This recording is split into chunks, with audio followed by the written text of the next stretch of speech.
नमस्कार. मी सुधाकर सुरेश शेटे, पदवीधर शिक्षक, जिल्हा परिषद प्राथमिक शाळा खामपिंपरी, तालुका शेवगाव. आपण काल इयत्ता 8वी शिष्यवृत्तीचा पेपर पाहिला. त्यातला भाग पहिल्यामध्ये आपण 1 ते 15 प्रश्न पाहिले होते पहा. तर आज आपण राहिलेले प्रश्न पाहणार आहोत. तर आपण 1 ते 15 प्रश्न पाहिले, तर 16वा प्रश्न होता आपला,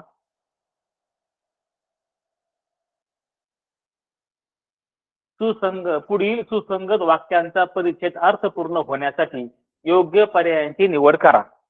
आता या ठिकाणी सुसंगत म्हणजे काय? तर सुसंगत म्हणजे अर्थाच्या दृष्टीने एकमेकाशी संबंध असणारी वाक्ये. जी त्या ज्या या ठिकाणी जे वाक्य दिलेले आहेत त्या वाक्यांचा अर्थाच्या दृष्टीने एकमेकाचा संबंध आहे, अशा वाक्यांना सुसंगत वाक्याचा परिच्छेद असं म्हणतात. तर ही जी वाक्य दिलेली असतात, ही वाक्य आपण काळजीपूर्वक वाचली पाहिजेत आणि ती वाक्य आपण सुसंगत वाचायची. वाचताना त्यामध्ये आपण घाई करायची नाही आणि शब्द नीट वाचा. कधी कधी शब्द वाचून त्याचा तर्क लावून आपल्याला त्या तर्कानुसार जे उत्तर ते लिहावं लागतं. त्या ठिकाणी पहिला प्रश्न आहे पहा. मी अगोदरच सांगतो की सुसंगत वाक्याचा परिच्छेद सोडवताना या ठिकाणी काय करायचं की ते वाक्य व्यवस्थित आधी वाचून घ्या. उत्तरं लिहिण्याची घाई बिलकुल करायची नाही आणि आपल्या मनाला ज्या योग्य वाटतो तो शब्द आपण काय करायचा त्या ठिकाणी लिहायचा. फक्त सुरुवातीला आपण वाक्य वाचून लगेच उत्तर लिहिलं असा प्रकार काही करायचा नाही. त्या ठिकाणी 16 प्रश्न आहे पहा. अचानक टिंब टिंब पाऊस कोसळला. आता यामध्ये कोणता शब्द बसतो पहा. या ठिकाणी मौसमी पण आहे, मृग नक्षत्राचा आहे, अवकाळी आहे आणि हस्त नक्षत्राचा पण आहे. शब्द कोणताही बसू शकतो यामध्ये, परंतु घाई करायचे नाही. पुढचा प्रश्न वाचायचा. पुढचा प्रश्न आहे की त्यामुळे जगाचा पोशिंदा टिंबटिंब. आता या ठिकाणी सुद्धा जर आपण पाहिलं तर हे शब्द त्या ठिकाणी बसू शकतात. आता आपण शेवटचा प्रश्न पाहू पहा. शेतीची अपरिमित झालेली हानी पाहून शासनाने त्यांना टिंबटिंब.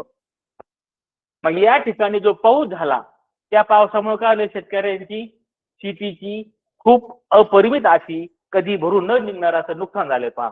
मग या ठिकाणी जर पाहिलं आपण तर प्रश्न 16 पहा. मग अचानक टिंब टिंब पाऊस कोसळला. आता मोसमी मृग नक्षत्राचा पाऊस, हस्त नक्षत्रात पाऊस, याच्यामुळे काही एवढी अपरिमित हानी होणार नाही. या ठिकाणी अवकाळी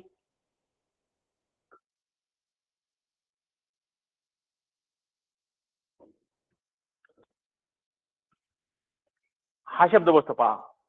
अचानक अवकाळी पाऊस कोसळला. त्यानंतर पुढचा आहे पहा.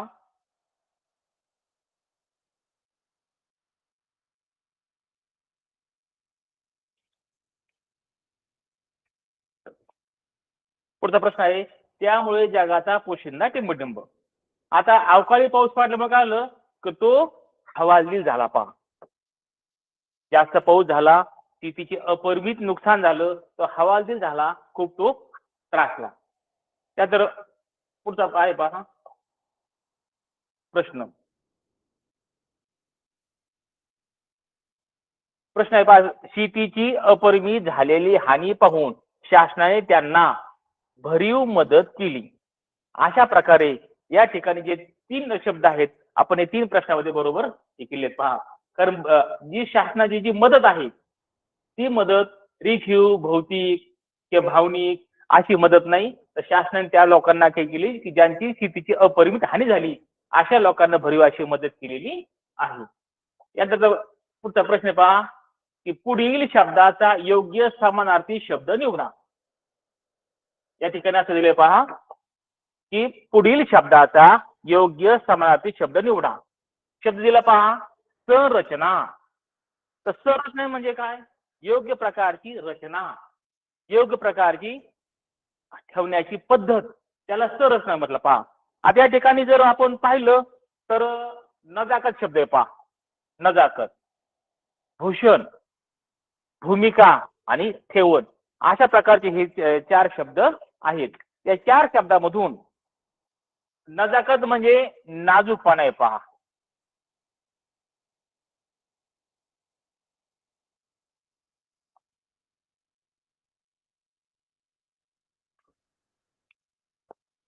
नजाकत म्हणजे नाजूकपणा किंवा त्याला आपण चपखळपणा म्हणतो पहा. भूषण म्हणजे काय? अलंकार. त्यानंतर भूमिका म्हणजे भाग. भूमिका म्हणजे काय? भाग. एखाद्या गोष्टीमध्ये आपलं काही भूमिका असते म्हणजे आपला काही सहभाग असतो पहा, त्याला भूमिका म्हणतात. आणि ठेवण म्हणजे रचना. मग या ठिकाणी संरचना या शब्दाचा समार्थ शब्द म्हणून हा ठेवण हा शब्द बसतो पहा. ठेवण म्हणून 19 नंबरच्या प्रश्नाचा जो पर्याय आहे तो हा 4 नंबरचा पर्याय आहे. आता यासाठी आपण सराव म्हणून काही शब्द पाहू का. या ठिकाणी मी सरावासाठी काही शब्द लिहितो पहा. काय पहा, पहिला दिनकर, दुसरा आहे पंकज, पुढचा आहे भास्कर, त्या पुढचा आहे सविता, त्या पुढचा आहे सुधाकर, त्या पुढचा आहे आदित्य, त्या पुढचा शब्द आहे भानू, भानू, त्यानंतर मधुकर,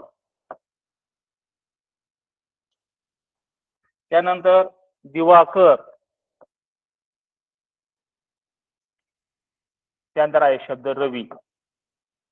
अशा प्रकारचे मी या ठिकाणी शब्द लिहिले पहा. हे जे शब्द आहेत या शब्दापैकी सूर्य या शब्दाचा समानार्थी शब्द किती आहेत. या ठिकाणी सूर्य या शब्दाच्या साठी या शब्दामध्ये समानार्थी असे किती शब्द आलेले आहेत पहा. शब्द नीट पहा, लक्ष द्या. पहिले शब्द आहे पहा, दिनकर, पंकज, भास्कर, सविता, सुधाकर, आदित्य, भानू, मधुकर, दिवाकर आणि रवी असे एवढे शब्द दिलेत. या ठिकाणी मी एवढ्या शब्दामध्ये सूर्य या शब्दासाठी किती शब्द समानार्थी आहेत थोडस 1 मिनिट विचार करा आणि आपण पुढे पाहू. परत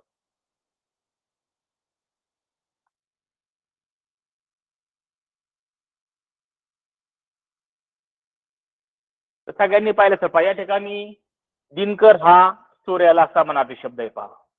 नंतर भास्कर, सविता,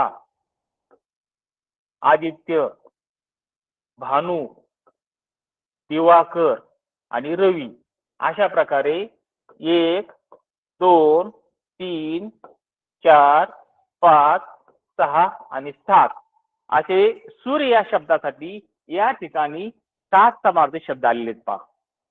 आता यानंतर आणखीन एक आपण पुढचा प्रश्न पाहू की या ठिकाणी वेगळ्या अर्थाचे शब्द ओळखायचे पहा आपल्याला.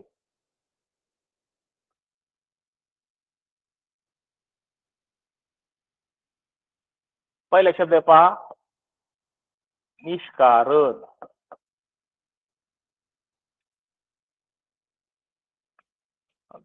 दुसरा आहे सकारण,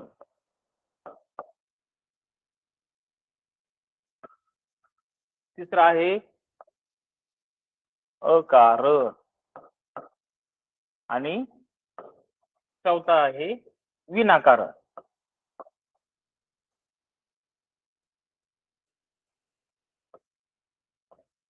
अशा प्रकारे मी आपणासमोर हे 4 शब्द दिलेत पहा. या 4 शब्दामधून वेगळ्या अर्थाचा आपल्याला काय करायचा आहे, शब्द ओळखायचा. या ठिकाणी जे शब्द दिलेत पहा त्या शब्दांचा 4 पैकी 3 शब्दांचा एकच अर्थ होतो. फक्त एक शब्द असा आहे की त्याचा या तिन्ही शब्दांचे अर्थ समानार्थ जुळत नाही पहा. आता निष्कारण, अकारण आणि विनाकारण या तीनही शब्दांचा अर्थ एक होतो पहा. या ठिकाणी जो वेगळ्या अर्थाचा शब्द आहे तो काय आहे, सकारण आहे. अशा प्रकारे वेगवेगळ्या प्रकारे प्रश्न विचारून आपण या ठिकाणी समानार्थी शब्दांचं पाहू शकतो पहा. पुढचा आहे पहा की समानार्थी शब्दाची जोडी ओळखायची पहा. म्हणजे आपल्याला परीक्षेमध्ये कोणत्या प्रकारचे प्रश्न येऊ शकतात असे वेगवेगळ्या प्रकारचे प्रश्न आपण पाहू. पहा, पहिले पहा निष्प्रभ.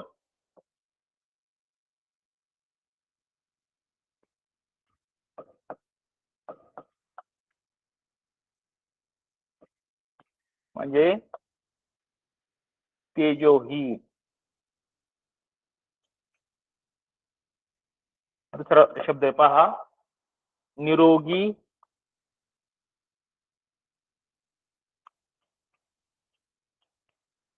निकोप. पुढचा तिसरा आहे स्वामी.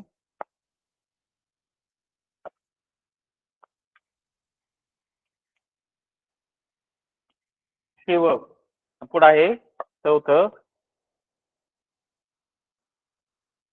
बनावट आणि अकृत्रिम. अशा प्रकारचे शब्द आहेत पहा.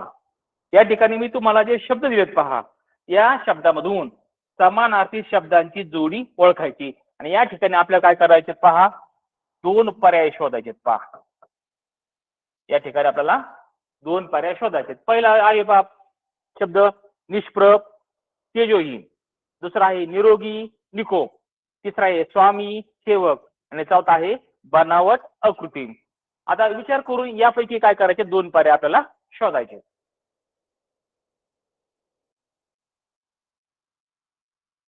तर सगळ्यांनी विचार केला असेल तर या ठिकाणी निष्प्रभ आणि तेजोहीन, निरोगी आणि निकोप अशा प्रकारचे हे जे दोन पर्याय आहेत ते समानार्थी शब्द असलेल्या जोडीचा हा हे दोन पर्याय आहेत. तर स्वामी आणि सेवक हे जर म्हटलं ते विरुद्धार्थ जोडी होती. बनावट आणि अकृत्रिम म्हणजे नैसर्गिक ही विरुद्धार्थ जोडी होती. या ठिकाणी समानार्थाची जोडी असलेले दोन पर्याय आहेत. पुढचा प्रश्न आहे पहा. आता काय करत आपल्याला चुकीची जोडी ओळखायची पहा. पहिले पहा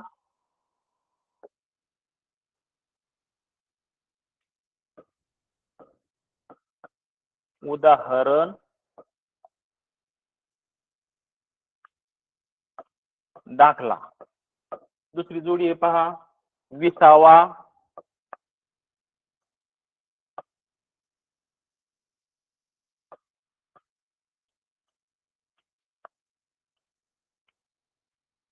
विश्रांती. पुढची जोडी आहे पत्नी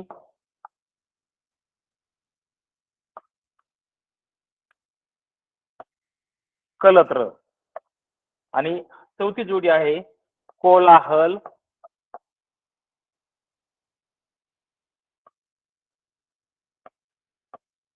वर्दळ.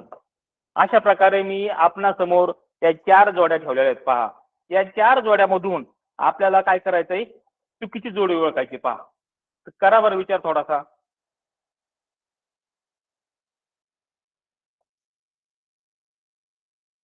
तर या ठिकाणी उदाहरण आणि दाखला ही जोडी कशी आहे, बरोबर आहे.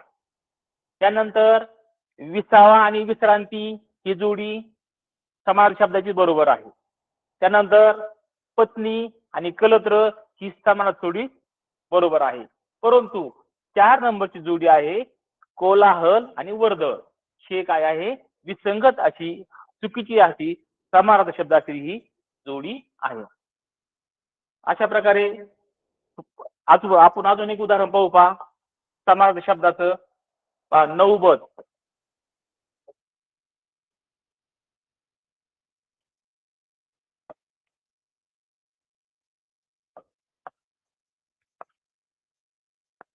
डंका. दुसरा आहे पहा कवाड द्वार. तिसरा आहे सोशिक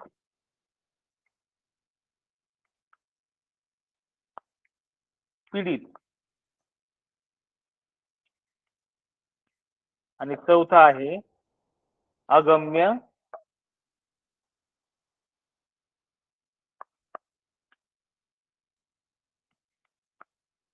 गंभीर. अशा प्रकारे मी आपणासमोर या 4 जोड्या मांडलेल्या आहेत. या 4 जोड्यापैकी आपल्याला एक काय करायचंय, जी चूक जोडी आहे ती चुकीची जोडी काय करायची, शोधायची पहा.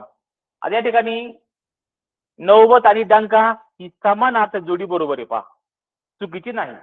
पुढं कवाड आणि द्वार ही सुद्धा समानार्थी शब्दाची जोडी आहे. त्यानंतर पुढे आहे शोषित आणि पीडित. शोषित आणि पीडित ही समानार्थीची शब्दाची जोडी नाही. तर ही काय आहे, ही चुकीची जोडी पहा या ठिकाणी. आणि आगम गंभीर ही काय आहे, समान शब्दाची जोडी आहे. अशा प्रकारे आपण वेगवेगळ्या उदाहरणाच्या माध्यमातून समानार्थी शब्दाबद्दल संकल्पना आहे ती पाहिलेली पहा. त्यानंतर आपला पुढचा प्रश्न आहे पहा, 20वा प्रश्न आहे पहा. पुढील पैकी कोणती जोडी विरुद्धार्थी शब्दांची नाही. याच्यामध्ये आपल्याला अचूक 2 पर्याय काय करायचे, निवडायचे पहा. तर या ठिकाणी पहिला शब्द आहे पहा, सादृश्य अदृश्य. आता सादृश्य म्हणजे काय, समानता. सादृश्य म्हणजे काय, समानता किंवा याच्यासारखं दृश्य. सादृश्य म्हणजे समानता, त्याच्या विरुद्ध जोडी काय आहे, अदृश्य आहे. धांडात म्हणजे पूर्णतः, ही काही विरुद्धार्थी जोडी नाही. पुढे आहे त्रोटक म्हणजे मोजके.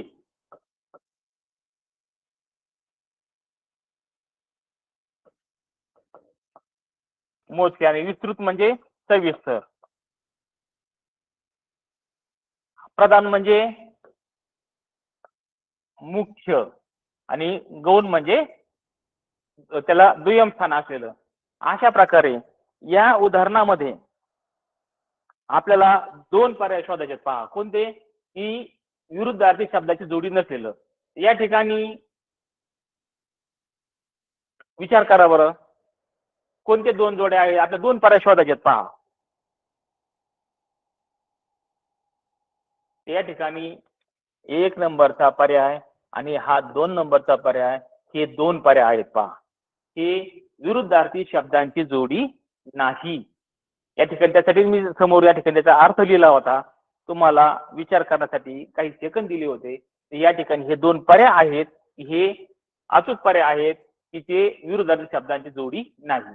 अशा प्रकारे आपल्याला आणखी विरुद्धार्थी शब्दांचे प्रश्न आपल्याला परीक्षेमध्ये येऊ शकतात. तर आपण त्याबद्दल थोडेसे काय करू, सराव पाहू पहा. तर पुढचा शब्द आहे पहा. आता आपलं काय करायचंय, विरुद्धार्थी शब्दाची जोडी ओळखायची पहा. पहिला आहे पहा,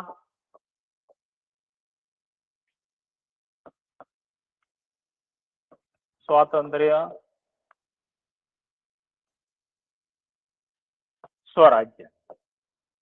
पुढची जोडी आहे सुधारक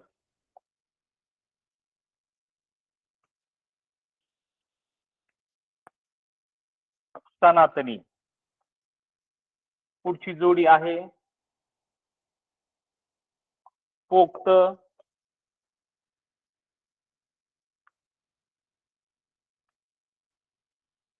वृद्ध. आणि चौथी जोडी आहे अर्वाचीन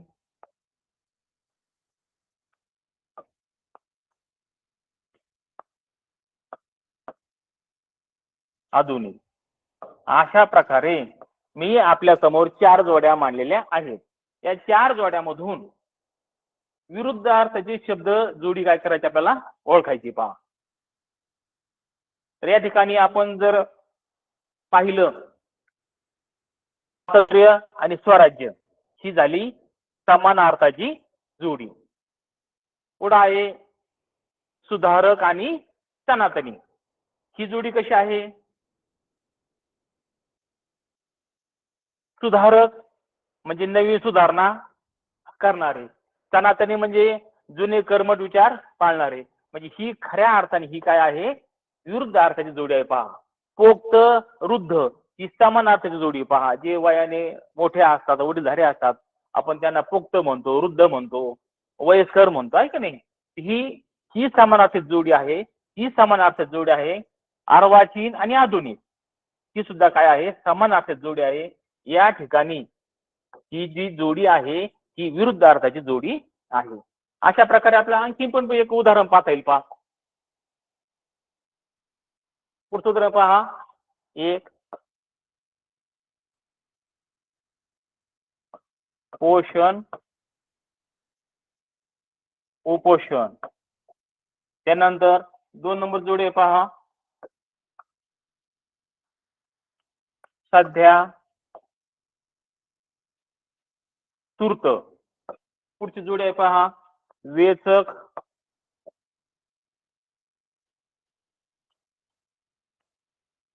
वेधक. आणि चौथी जोडी आहे द्रुत मंद. आता या 4 जोड्या पहा आणि याचं शोधा बरं तुम्ही आता विरुद्धार्थाची जोडी.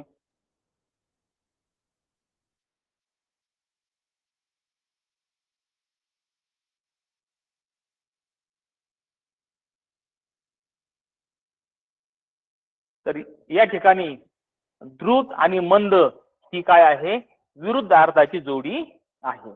आपलं अजून एक शेवटचं उदाहरण पाहू पहा विरुद्ध अर्थाचं. काय पहा, क्षणिक आणि चिरकाल.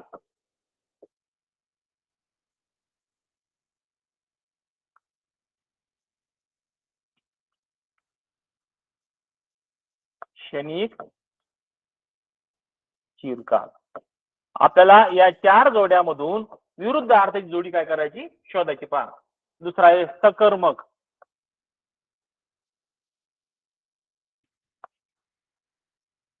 द्विकर्मक.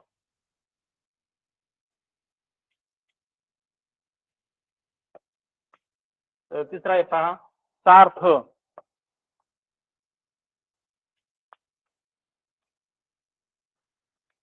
निरर्थ. आणि चौथी जोडी आहे पहा मलूल. याचा विरुद्ध अर्थ आहे पहा मृदू. अशा प्रकारे 4 जोड्या आहेत. पहा बरं याची विरुद्ध अर्थ जोडी कोणती येते. यामधून आपल्याला काय करायचंय, 2 पर्याय निवडायचे पहा. तर यामध्ये पहिला पर्याय पहा विरुद्धार्थ पहा क्षणिक चिरकाल. आणि दुसरा या ठिकाणी पुढचा पर्याय पहा 3 नंबरचा सार्थ आणि निरर्थ. अशा प्रकारे या 2 जोड्या विरुद्ध अर्थाच्या आहेत.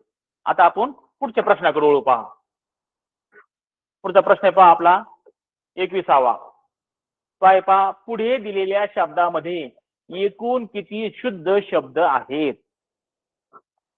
पहिला शब्द आहे पहा कुजबूज, शिलाखंड, शक्तिशाली, तत्वज्ञ, निर्धारित, पूरक आणि भूमिपुत्र.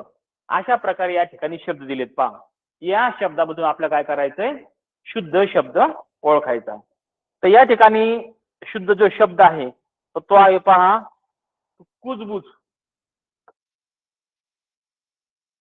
हा पहिला शब्द आहे पहा या ठिकाणी की जो शुद्ध आहे. आणि पुढचा शब्द आहे पहा शक्तिशाली.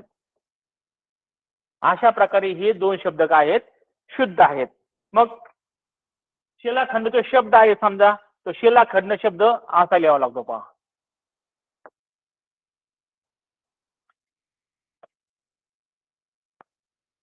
शिलाखंड. आणि पुढचा जो शब्द आहे त्या ठिकाणी याला जोडायचं पहा तत्वज्ञ. या ठिकाणी थोडासा त्यांनी त द्यायला पाहिजे होता. पुढे आहे तिसरा शब्द आहे पहा पुढचा निर्धारित. त्यानंतर पुढचा शब्द आहे पहा पूरक. आणि त्याचा पुढचा शब्द आहे पहा भूमिपुत्र.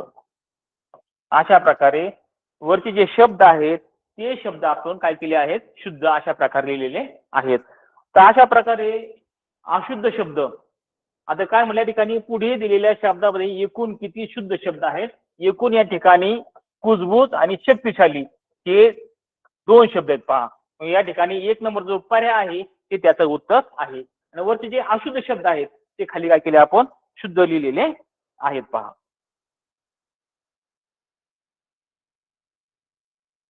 आता या ठिकाणी शुद्ध अशुद्ध शब्द आपण काय करू जरा थोडेसे सविस्तर उदाहरणामधून आपण काय करू समजून घेऊ पहा. या ठिकाणी पहिला शब्द आहे पहा साहित्यिक.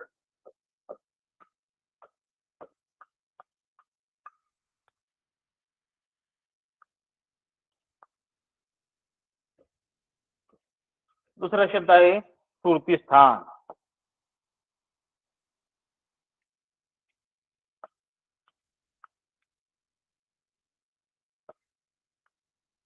तिसरा शब्द आहे वीरवृत्ती.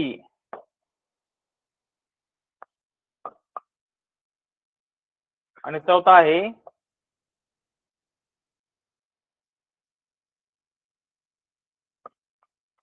द्वीपसमूह. अशा प्रकारे मी 4 शब्द लिहिले पहा. पहा पहा बरं यात शुद्ध शब्द ओळखा बरं.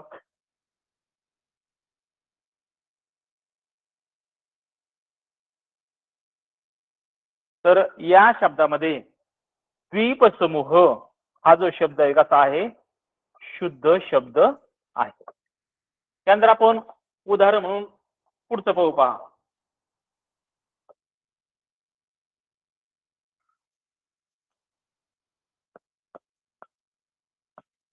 मनस्थिती. वेगवेगळ्या उदाहरणाच्या माध्यमातून शुद्ध अशुद्ध शब्द आपल्याला काय करायचे पाहायचे. पुढे आहे मनस्थिती. तिसरा शब्द आहे पहा मनस्थिती.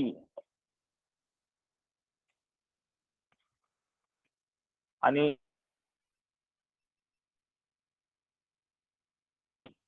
मन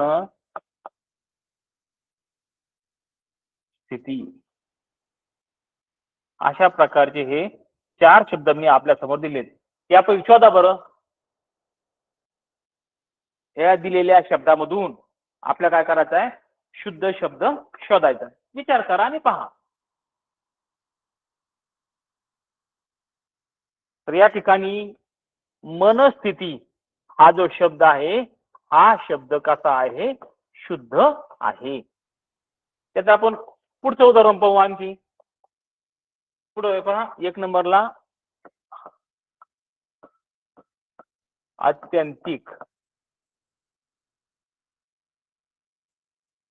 दुसरा आहे प्रावीण्य.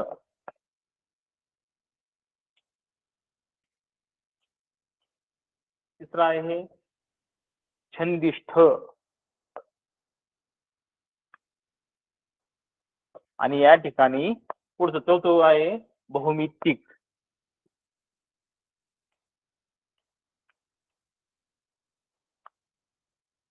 अशा प्रकारचे मी 4 शब्द दिले पहा. यातून शोधा बरं शुद्ध शब्द.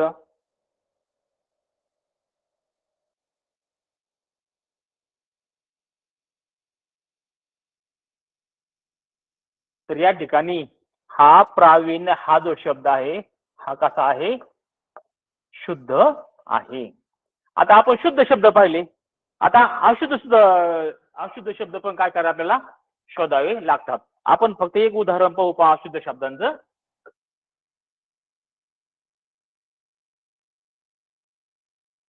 आधुनिक.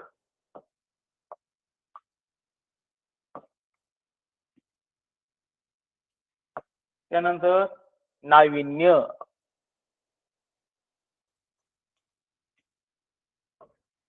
त्यानंतर मूल्य.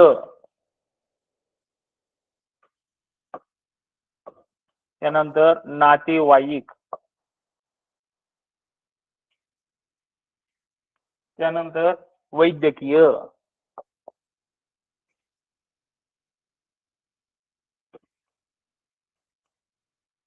पुढचे शब्द आहे पहा स्वीकार.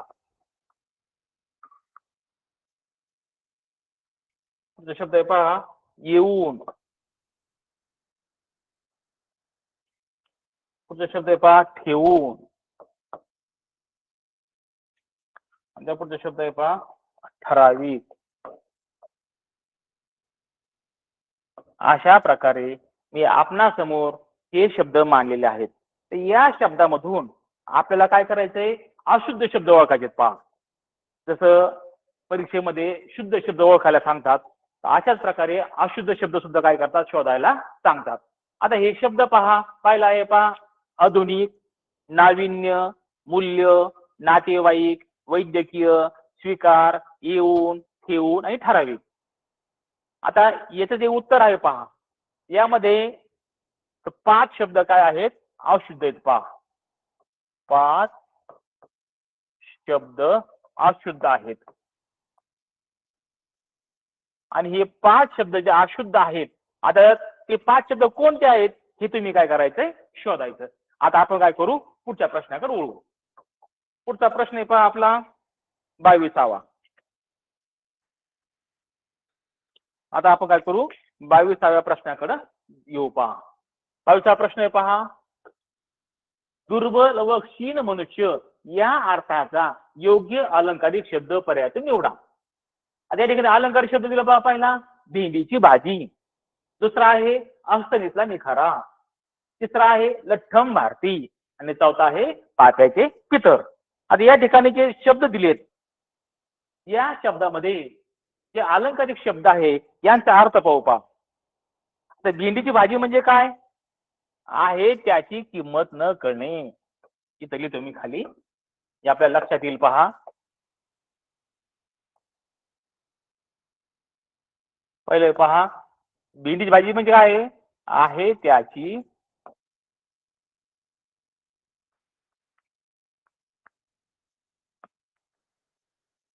किंमत न करणे. अशा प्रकारे भेंडीची भाजी या अलंकारिक शब्दाचा अर्थ आहे पहा. 2 नंबरचा आहे पहा, अस्तनीतला निखारा, त्याचा अर्थ आहे पहा शांत वाटणारा,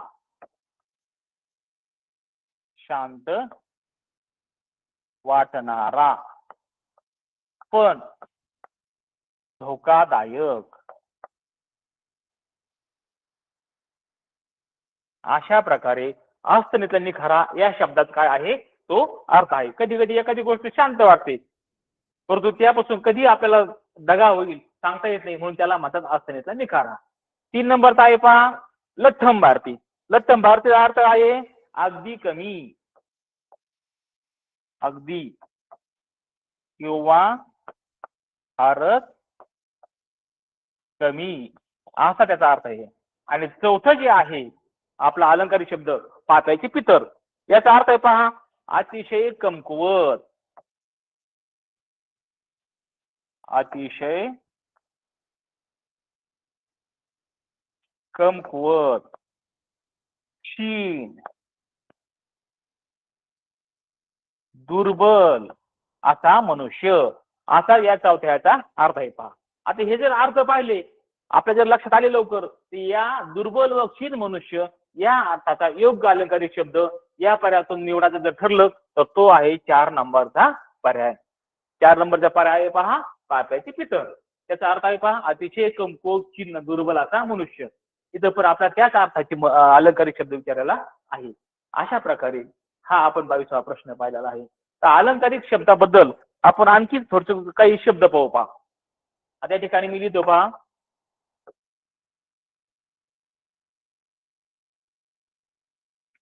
गावातील सर्व गावकरी, गावातील सर्व गावकरी, गावातील सर्व गावकरी त्याच्या त्या गोष्टीची, त्याच्या त्या गोष्टीची, गावातील सर्व गावकरी त्याच्या त्या गोष्टीची पुन्हा पुन्हा चर्चा करत होते, पुन्हा पुन्हा चर्चा करीत होते. अशा प्रकारचं या ठिकाणी मी काय केलेलं आहे, आपणा समोर वाक्य लिहिलेलं आहे. तर या ठिकाणी त्याच्या त्या गोष्टीची पुन्हा पुन्हा चर्चा करीत होते, हे जे वाक्य आहे या वाक्याबद्दल मी त्या ठिकाणी 4 पर्याय लिहितो पहा. त्या 4 पर्यायापैकी एक काय करायचा, अलंकारिक शब्द शोधायचा पहा. तर पहिला पर्याय दिला पहा या ठिकाणी अंधेर नगरी,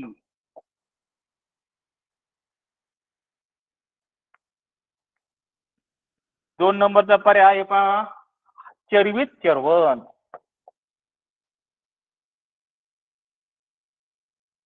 चर्वित चर्वण. 3 नंबरचा पर्याय पहा या ठिकाणी तारेवरची कसरत.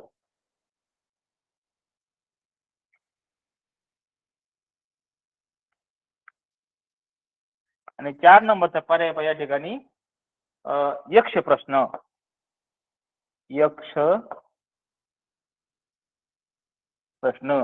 अशा प्रकारे या ठिकाणी मी आपणासमोर एक वाक्य लिहिले पहा की गावातील सर्व गावकरी त्याच्या त्या गोष्टीची पुन्हा पुन्हा चर्चा करीत होते. मग या 4 पर्यायापैकी ही जी अधोरेखित केलेली ओळ आहे त्या ओळीच्या समावेश शब्द आपण काय करायचा अलंकारी शब्द शोधायचा. पहिला पर्याय पहा अंधेर नगरी, दुसरा आहे चर्वित चर्वण, तिसरा आहे तारेवरची कसरत आणि चौथा आहे यक्ष प्रश्न. अशा प्रकारे आपण बरेचसे अलंकारिक शब्द त्यांचे अर्थ पाहिलेत पहा. शोधा बरं या ठिकाणी कोणता पर्याय बसतो ते.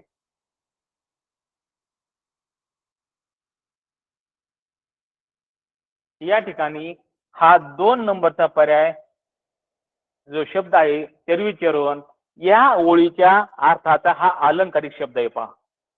अशा प्रकारे आपण अजून एक उदाहरण पाहू पहा अलंकारिक शब्दाचं. असे वेगवेगळ्या प्रकारचे जर प्रश्न आपण पाहिले तर निश्चितच काय होतं आपल्याला ते समजतं पहा. आता या ठिकाणी लिहिलं पहा तळ हातावरचा फोड.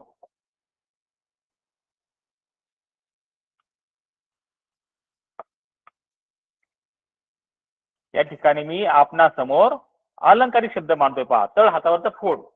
दुसरा आहे पहा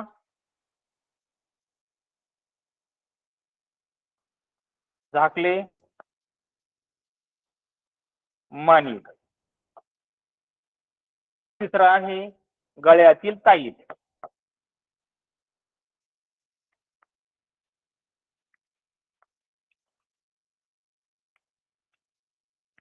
आणि चौथा आहे पहा मायेचा पूत.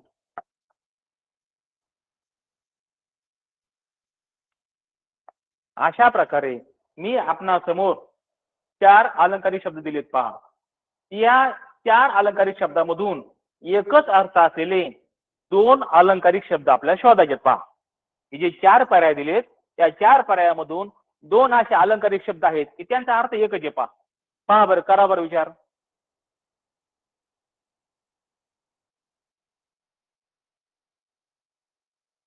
तर या ठिकाणी तळ हातावरचा फोड आणि गळ्यातील ताईत या 2 अलंकारिक शब्दांचा अर्थ हा एकच आहे पहा. आपण अजून एक उदाहरण पाहू. पुढचा शब्द आहे पहा दीपस्तंभ.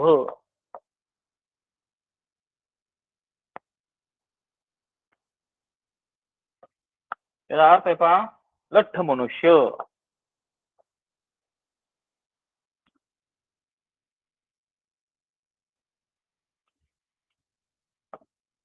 पुढचा आहे पंक्ती प्रपंच.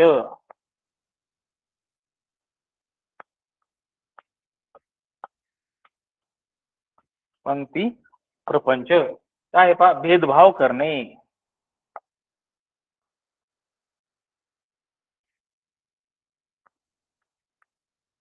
पुढचा पर्याय आहे पहा तिसरा पांढरा हत्ती.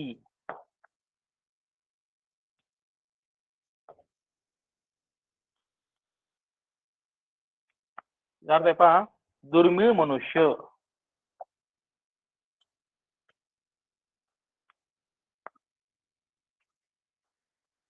आणि चौथा पर्याय आहे पहा या ठिकाणी मेतकूट.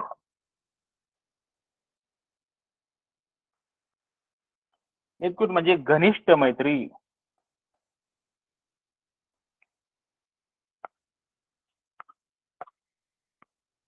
अशा प्रकारे मी आपणासमोर 4 अलंकारिक शब्द दिले आहेत पहा.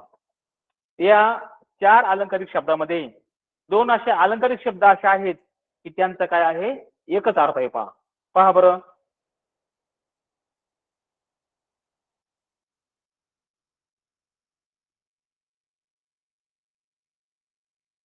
तर या ठिकाणी 2 नंबरचा पर्याय पहा आणि 4 नंबरचा पर्याय पंक्ती प्रपंच म्हणजे भेदभाव करणे आणि मितकूट म्हणजे घनिष्ठ मैत्री. अशा प्रकारे हे जे दोन पर्याय आहेत या दोन पर्यायांचा एकच अर्थ आहे. अशा प्रकारे आपण अलंकारिक शब्दाबद्दल आपण बरीचशी माहिती घेतलेली आहे. आणि यानंतर आपण काय करू, पुढचा प्रश्न घेऊ. पहा, पुढचा प्रश्न पहा आपला 23वा. 23वा प्रश्न आहे पहा, वाक्प्रचार व त्याचा अर्थ असणाऱ्या जोड्या दिल्या आहेत, त्यापैकी अयोग्य जोडीचा पर्याय निवडा. परत वाचतो पहा प्रश्न. कधी पण शिष्यवृत्ती परीक्षेमध्ये जो प्रश्न दिलेला आहे त्यातील जो प्रश्न आहे, जी मेक आहे ती समजून घेतली पाहिजे. जे पर्याय दिलेत ते सुद्धा व्यवस्थित आपण वाचले पाहिजेत. कसल्याही प्रकारची घाई न करता अचूक असा आपण लिहिण्याचा प्रयत्न केला पाहिजे. कधी पण शिष्यवृत्ती परीक्षेमध्ये वेग, वेळ आणि अचूकता या तीन गोष्टींच्या मध्ये आपण सुस्त जर ठेवली समजा, तर निश्चितच आपल्याला या परीक्षेमध्ये यश मिळू शकतं. पहा, या ठिकाणी प्रश्न 23 आहे पहा, वाक्प्रचार व त्याचा अर्थ असणाऱ्या जोड्या दिल्या आहेत, त्यापैकी अयोग्य जोडीचा पर्याय निवडा. पहिला आहे पहा, कंठ फुटणे म्हणजे आवाज उमटणे. दुसरा आहे हरी हरी करत बसणे, नामस्मरण करणे. तिसरा आहे जीवाची बाजी लावणे, जीव धोक्यात घालणे. आणि चौथा आहे मनावर मळब येणे, निरुत्साह वाटणे. अशा प्रकारे हे चार पर्याय दिलेत. त्या चार पर्यायामधून आपल्याला काय करायचंय की अयोग्य असं वाक्प्रचार असलेली जोडी काय करायची, शोधायची. आपण 2 सेकंद विचार करा त्यावर.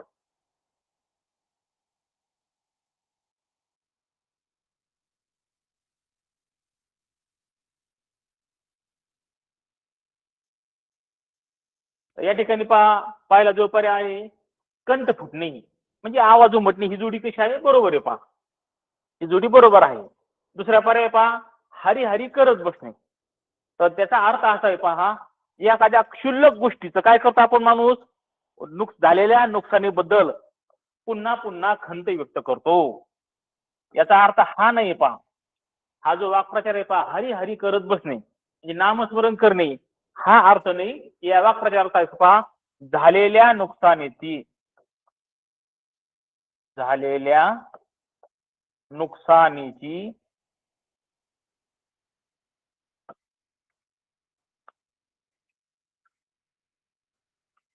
पुन्हा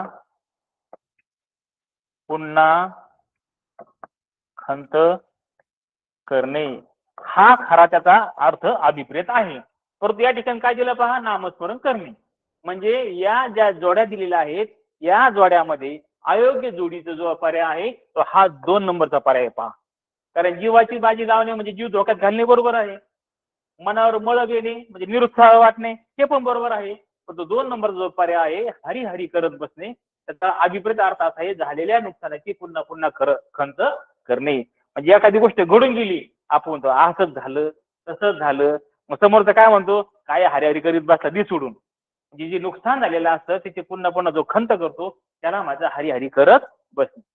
अशा प्रकारे हे 23 आपल्या वाक्प्रचाराचा हा प्रश्न होता. आता यासाठी सरावासाठी आपण काही आणखी प्रश्न पाहू. पहा,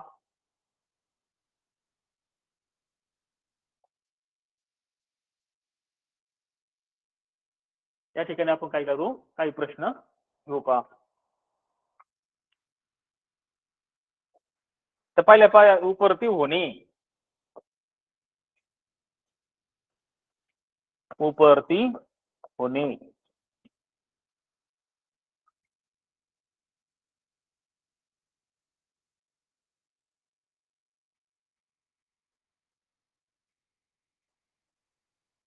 एक आहे पहा, परावृत्त होणे. दुसरा पर्याय पहा, उपकार स्मरणे.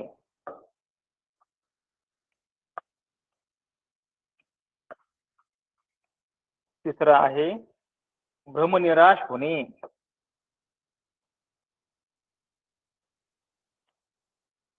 भ्रमनिराश होणे. आणि चौथा आहे स्मरण करणे.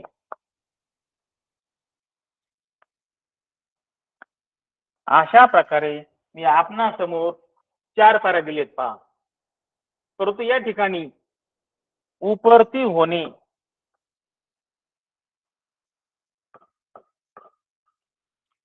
या वाक्प्रचाराला अनुसरून त्या अर्थाचा वाक्प्रचार यात काय करायचा आहे, शोधायचा. पहा बरं,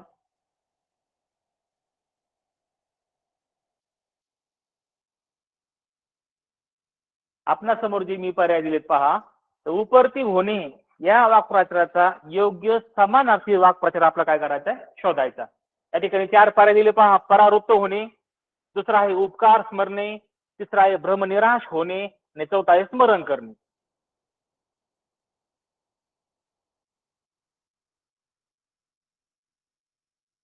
तर या ठिकाणी पहिला पर्याय बरोबर आहे पहा, की परावृत्त होणे. उपरती होणे या वाक्प्रचाराचा समानार्थी शब्द आहे पहा, परावृत्त होणे. त्यानंतर आपण आणखी एक उदाहरण पाहू पहा पुढचं.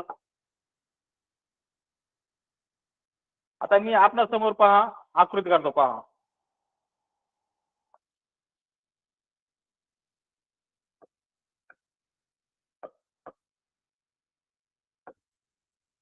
कणे ग्र र नु ख आणि अ. अशा प्रकारे मी आपणासमोर काय केलेलं आहे, आकृती काढली पहा. या आकृतीमध्ये या ठिकाणी 4 पर्याय लिहितो पहा. या 4 पर्यायाचं काय करायचं, तुम्ही या आकृतीमधील वाक्प्रचाराचा अर्थ काय करायचा आहे, शोधायचा आहे. तर पहिला पर्याय पहा, उपकार करणे.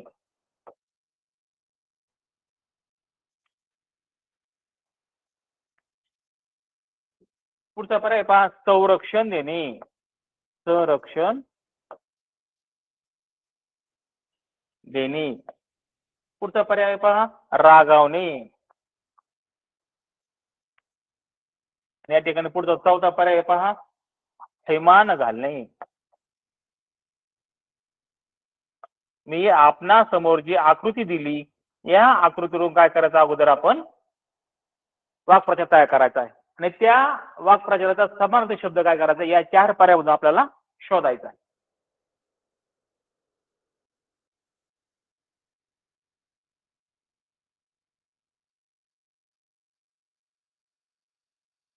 आता या आकृतीवरून आपण जर पाहिलं तर अनुग्रह करणे अशा प्रकारचा वाक्प्रचार तयार होतो पहा. आणि या वाक्प्रचाराचा जो समानार्थी शब्द आहे तो उपकार करणे, हा 1 नंबरचा पर्याय बरोबर आहे. अशा प्रकारे आपण वाक्प्रचाराबद्दल माहिती घेतलेली आहे. त्यात आता पुढचा प्रश्न आहे आपला 24वा. वाक्प्रचार पाहिले.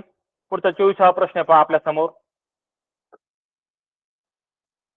पुढील आकृतीत अक्षराला आले असलेल्या अक्षरापासून तयार होणाऱ्या म्हणीचा योग्य अर्थ पर्यायातून निवडा. या ठिकाणी जी आकृती दिली पहा, गोल दिले, त्या गोलामध्ये पहा पहिल्या ओळीला आहे पहा न न, दुसरा आहे डा वी स, तिसरा आहे का ठे ध्या कू. आता या आकृतीवरून त्या ठिकाणी जे शब्द दिलेत, या शब्दावरून आपल्याला काय करायचे, योग्य अशी म्हण तयार करायची आणि त्या म्हणीचा अर्थ काय आहे त्या 4 पर्यायामधून शोधायचा. त्याचे पर्याय पहा. कधी कधी या पर्यायावरून सुद्धा आपल्याला काय होतं, ही म्हण सापडली जाते. म्हणून या ठिकाणी पहिला पर्याय आहे पहा, नेहमी सावधगिरीने बोलावे. दुसरा पर्याय पहा, अनुभवल्याशिवाय शहाणपण येत नाही. तिसरा पर्याय आहे, आपल्या मागे जी चालते त्याकडे दुर्लक्ष करणे. आणि चौथा पर्याय पहा, आपले दोष आपणास दिसत नाही. आता यावरून एक म्हण तयार करा.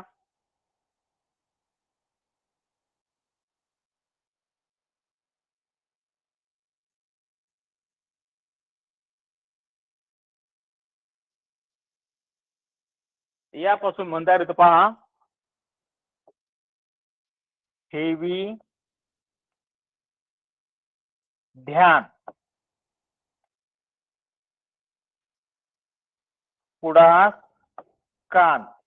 अशा प्रकारची या ठिकाणी म्हण तयार होती पहा. काय, ठेवी ध्यान कोडास कान. आता त्याचा जो अर्थ आहे तो अर्थ आहे पहा, नेहमी सावधगिरीने बोलावे. अशा प्रकारे या आकृतीपासून आपण म्हण तयार केली आणि त्या म्हणीपासून म्हणीचा अर्थ हा आहे पहा, नेहमी सावधगिरीने बोलावे. आपण अशा प्रकारे आणखीन एक आकृती पाहू पहा, म्हणजे आपल्याला याचा सराव होऊन जाईल पहा.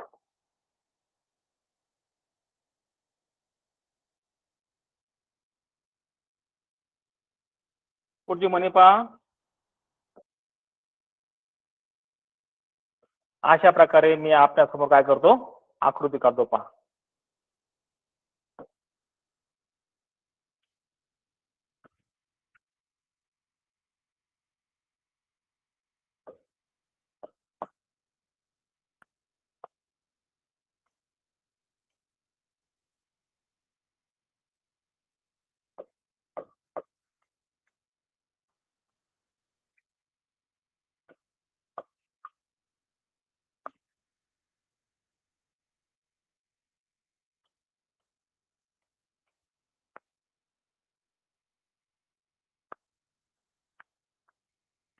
अशा प्रकारे आपल्यासमोर मी आकृती काढलेली आहे, त्यामध्ये शब्द दिलेत पहा. यावरून काय करायचं आपल्याला, म्हण तयार करायची. पहा बरं,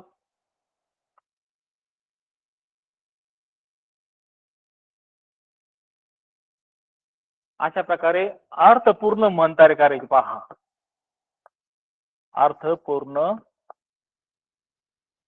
म्हण तयार करायची. त्याच दुसरे आणि सातवे अक्षर शोधायचंय आणि जे अक्षर तयार होईल पहा, त्याच्या विरुद्धार्थी शब्द आपला काय करायचा आहे, शोधायचा.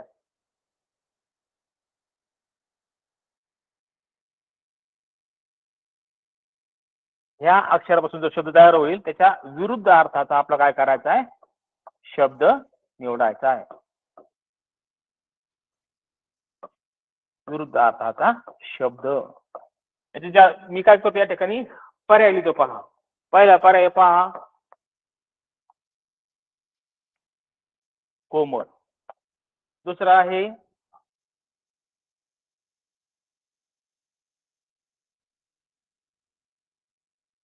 थंड. पुढे आहे उष्ण. आणि चौथा आहे पहा, अशी. अशा प्रकारे या ठिकाणी आता या आकृतीवरून काय करायचं, एक अर्थपूर्ण म्हण तयार करायची. त्या म्हणीचे दुसरं आणि सातवं अक्षर घ्यायचं, त्याच्या विरुद्ध अर्थात शब्द लिहायचा. तर विरुद्ध अर्थात शब्द या पर्यायामधून आपला काय करायचा आहे, शोधायचा आहे.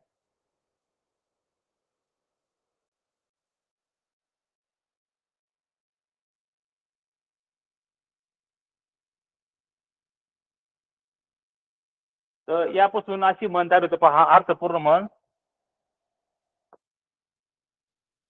जशी बेनावळ तशी धुनावळ. अशा प्रकारची ही अर्थपूर्ण म्हण तयार झालेली आहे पहा. जशी देनावळ तशी धुनावळ. आता ही अर्थपूर्ण म्हण आपण तयार केली पहा. त्यातलं 2 नंबरचं वाक्य आणि 7वं, 1 2 3 4 5 6 7वं वाक्य पहा. या ठिकाणी ते दुसरं आणि 7वं जर अक्षर घेतलं तर त्यापासून शीत हा शब्द तयार होतो. आणि शीतचा विरुद्ध शब्द काय तयार होतो, या पर्यायामध्ये पहा, 3 नंबरचा पर्याय, उष्ण. अशा प्रकारे कधी कधी या म्हणीचा आपल्याला आकृतीवरून म्हण तयार करावी लागते. म्हणजे शब्दावरून शब्द तयार करावा लागतो, त्याच्या विरुद्ध आता शब्द आपण काय केलेला, शोधलेला आहे. अशा प्रकारे हे म्हणीचं आहे पहा. आता पुढचा आपला प्रश्न आहे पहा, 25वा.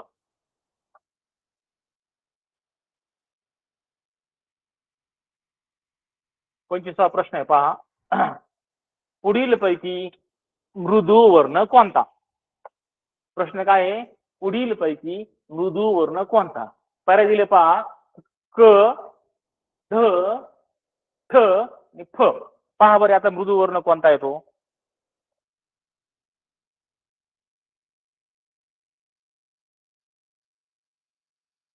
आता या ठिकाणी जर पाहिलं तर क जो आहे हा आहे कठोर वर्ण. त्यानंतर ध जो आहे हा आहे मृदू वर्ण. तो ठ जो आहे तो सुद्धा कठोर वर्ण आहे. आणि फ हा सुद्धा काय आहे, कठोर वर्ण आहे. अशा प्रकारे हे 4 प्रकारचे लिहिले आहेत. आपल्या काय विचारलाय की पुढील पैकी मृदू वर्ण कोणता. तर या ठिकाणी हा 2 नंबरचा पर्याय बरोबर आहे. तर माहितीसाठी मी आपणासमोर काय करणार आहे, कठोर आणि मृदूवर लिहिणार आहे पहा. कठोर आणि मृदू म्हणजे हे एकदा आपलं पाहिलं का लक्षात येते पहा, कोणते वर्ण कठोर आहेत, कोणते वर्ण मृदू आहेत पहा. क आणि ख हे काय आहेत, कठोर वर्ण. पुढे आहे पहा च छ, नंतर आहे पहा ट फ, नंतर पुढचा आहे त फ, आणि पुढचा आहे प आणि फ. अशा प्रकारचे हे जे आहेत लिहिलेले हे सगळे कठोर वर्ण आहेत. आणि पुढचे मृदू वर्ण पहा, ग घ, दुसरा आहे पहा ज झ, त्याचा पुढचा आहे पहा ट ह, आणि पुढे आहे द आणि ध हे पहा. पुढे आहे पहा द आणि ध, आणि पुढे आहे ब आणि भ. अशा प्रकारचे हे जे आहेत हे मृदू वर्ण आहेत. अशा प्रकारे आज आपण या ठिकाणी मिशन आरंभ अंतर्गत फेब्रुवारी 23 मधील भाषा विषयाचे पहिल्या भागामधील 1 ते 25 प्रश्न आपण पाहिलेले आहेत. आता या ठिकाणी आपण थांबू.